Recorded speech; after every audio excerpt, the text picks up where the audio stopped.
আমি শীতলপাড়া বাড়ি করেছি। আমি মোহাম্মদ জালাল মিয়ার ছেলে। বিদেশ নিয়েছি। বিদেশ নেওয়ার পরে 2-3 বার করে তাকে চাকরি দিয়েছি। সে চাকরি করে না, সে শুধু বলে যে আমি দেশে চলে যাব। তারপর তারা আমাকে 2-3টা মিটিং করে, থানার মাধ্যমে মিটিং করে আমার থেকে বলেছে যে তাকে আকামা করে দাও। আকামা করার পর তোমার কোনো দায়িত্ব নাই, তুমি আকামা করলে আমরা তোমাদের উপরে কোনো দাবি নাই, আকামা করে বাহিরে ছেড়ে দাও। আমি তাদের কথার মাধ্যমেই আকামা করেছি, আকামা করে দিয়ে দিছি এবং ভিডিও করেও আকামা দেখাইয়া তাদেরকে তারিখ সব কিছু আকামা দেখার মাধ্যমে আমি এখান থেকে তাদের থেকে শেষ হয়েছি। শেষ হওয়ার পর এখন তার ছেলে ওখানে আকামা পাইয়া 10 দিন পরে আবার টেলিফোন করে যে আমাকে দেশে পাঠান।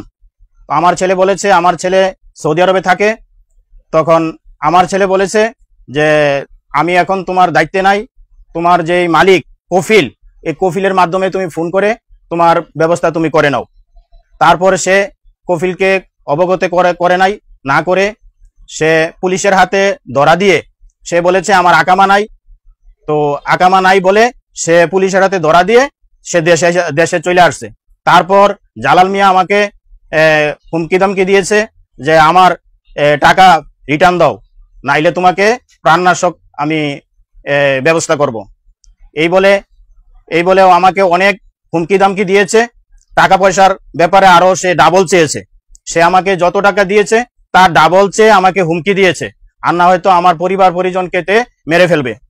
তারপরে সে থানা অমান্য করে তারপর আমার ছেলে বাহির থেকে আসার পর আমার ছেলেকে রাস্তার মধ্যে ধরে 8-10 জন পোলাপান নিয়ে, তার ছেলে যেই ছেলে বিদেশে ছিল ওই ছেলে 8-10 জন পোলাপান নিয়ে আমার ছেলেকে রাস্তার মধ্যে ধরে মারপিট করে আমার ছেলের 1,75,000 টাকা ছিল, এই টাকাগুলা নিয়েছে এবং একটা টাচ মোবাইল ছিল যার মূল্য 80,000 টাকা, এই মোবাইল নিয়েছে। এবং আমাকেও সে অনেক গালমন্দ করেছে, প্রাণনাশক হুমকি দিয়েছে। এখন আমি প্রশাসনের কাছে আমার জীবন ভিক্ষা চাই, আপনারা আমাকে জীবন ভিক্ষা দেন, আমি আপনাদের কাছে জীবন ভিক্ষা চাই। আমি মোহাম্মদ শরীফুল ইসলাম তুহিন, যে ভিকটিম ওনার ভাই এবং উনি আমার বাবা।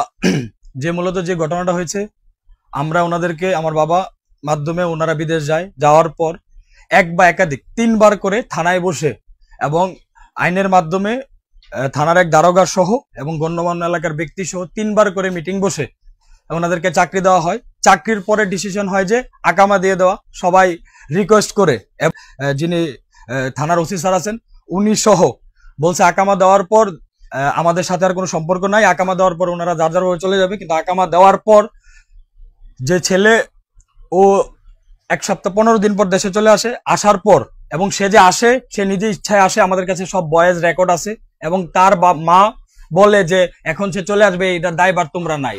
তো নাই করার পর এখন 5 মাস পর যে ডিসিশন হয়েছে ওইটার 5 মাস পর আমার ভাই দেশে আসে। দেশে আসার পর ওর উপর অতর্কিত হামলা হয় এবং টাকা পয়সা লুটপাট হয় এবং আমার বাবাকে প্রতিনিয়ত হুমকি দিচ্ছে তারা, এবং আমার ফ্যামিলিকে হুমকি দিচ্ছে। আমার ছোট বোন আছে, সে স্কুলে যায় কিভাবে, আমরা কিভাবে কসবা থাকি ওরা দেখে দিবে।